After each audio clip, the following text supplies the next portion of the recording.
উম, অনেক দিন পর আজকে ছাদে একটু ঘুরতে গেছি। যে দেখলাম যে ছাদ বাগানে টমেটো গাছটায় অনেক টমেটো হয়েছে। তো ভাবলাম এটা ভিডিওটা করি।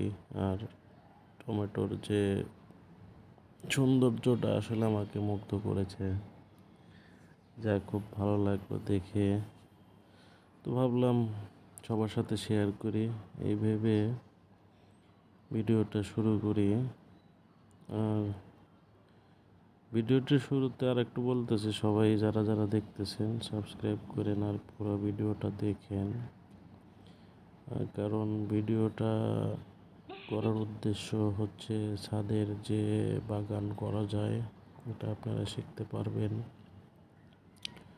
আর পরবর্তী ভিডিওগুলোতেও আরও অনেক কিছু দেখানো হবে।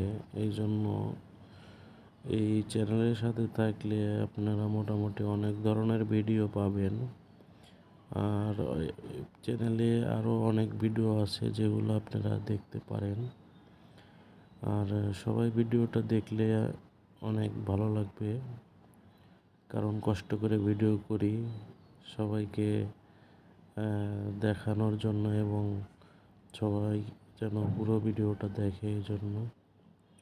তো দেখেন টমেটোটা তুলে এনেছি, এখন আমি এটা ধোবো, পানিতে পরিষ্কার করে নেব। কারণ যে কোনো জিনিস খাওয়ার আগে অবশ্যই সেটাকে ভালোভাবে পরিষ্কার করে নিতে হবে, এটা আপনারা সবাই জানেন। সবাই সচেতন থাকতে হবে। ধোয়া হয়ে গেল, তো এটাকে এখন একটা টেস্ট করতে হবে, এজন্য আমি একটা বাইট করি।